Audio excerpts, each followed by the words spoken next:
why don't we design for ourselves? This is the question that I'm bringing this evening. And we know that as designers, when we start, we're told to reduce bias and empathize with other people. But I'm going to try and explain why designing for myself has changed the game.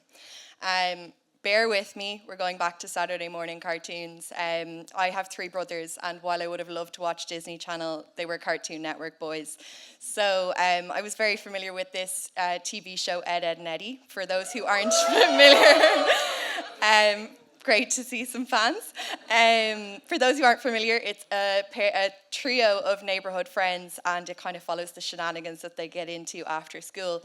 However, one episode in particular stuck out with me right into adulthood, and I didn't know why. It's about this character, Ed. So Ed is typically very affable, friendly, easygoing character who loves his friends. And one particular episode from the outset, Ed basically turns into this destructive, unkind person who is just very not him. And as a kid, I remember being very worried for the episode, wondering what has caused this change. And Ed's friends spend the whole episode trying to understand what the issue is and how they can fix it. How can they make their friend feel better? So after 30 minutes of stress as a child, you find out that actually Ed had a pebble in his shoe the whole time. And that was causing him a huge amount of sensory overload, and causing him to not be able to cope with things that he typically would. And this stuck with me, and I didn't understand why until about 1.5 years ago I was identified as autistic as an adult. And I realised that I had had these pebbles in my shoe my whole life, and hadn't understood them. And the identification came with some dismantling of my old life, blowing the house down, which wasn't particularly stable to begin with, so that was okay. But it gave me the opportunity to redesign my life based on how I actually live, how I actually experience things, brick by brick. And it was a bit of a long process, but it's something that has definitely impacted me for the better. So the first thing that I did when I found out that I was identified as autistic was I realised that the corporate world wasn't for me. So to my parents' delight, I left my job with nothing else lined up. I found these metaphors just the tip of the iceberg in the confusing social constructs of being in huge companies. Spent a lot of my time looking like Gabe from The Office. And I just found the whole thing incredibly overwhelming, being part of hundreds of thousands of people working in the same company. And lucky for me, a couple of weeks after I left my old job, I started in Context Studio as a service designer.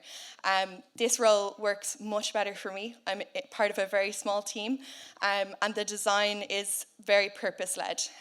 So it feels more achievable to me, and I can see the impact that I make. Something that I brought with me to Context Studio was my distaste for vague design briefs. So they often look in my brain like this, which is an idea, with some kind of fluffy language around it, and we're not really sure what they mean. And I found this from another creator called Ellie Middleton, the what, by, when, and why. So I've introduced this as a way to give me design briefs. What would you like delivered, by when, and why? How does this work fit into the greater scheme of things? And this has not only impacted me, but it's impacted my colleagues as well. So now when we go to design briefs, we use this method, and it increases collaboration. We're all on the same page from the get-go, so it's really impacted us. The last thing I'm going to talk about is sensory overwhelm. So again, that pebble in the shoe analogy. So when I started a new job, it was obviously complete sensory overwhelm, new sights, new smells, new sounds, everything. And I needed a place to decompress. And luckily, the people in the digital hub were very amenable when I suggested a sensory room. And so they basically created this space that's completely customizable to sights, sounds, smells. You can change the lights. You can make it basically your own place to decompress. And for me, what that means is that I can take 15 minutes out of my day, I can decompress, and then I can go back to working in the office, which I couldn't do before. So not only is this impacting me, it's also there available for anybody else who wishes to use it. So again, I'd just like to leave you on this question: why don't we design for ourselves? Because in my experience, it only leads to positive things.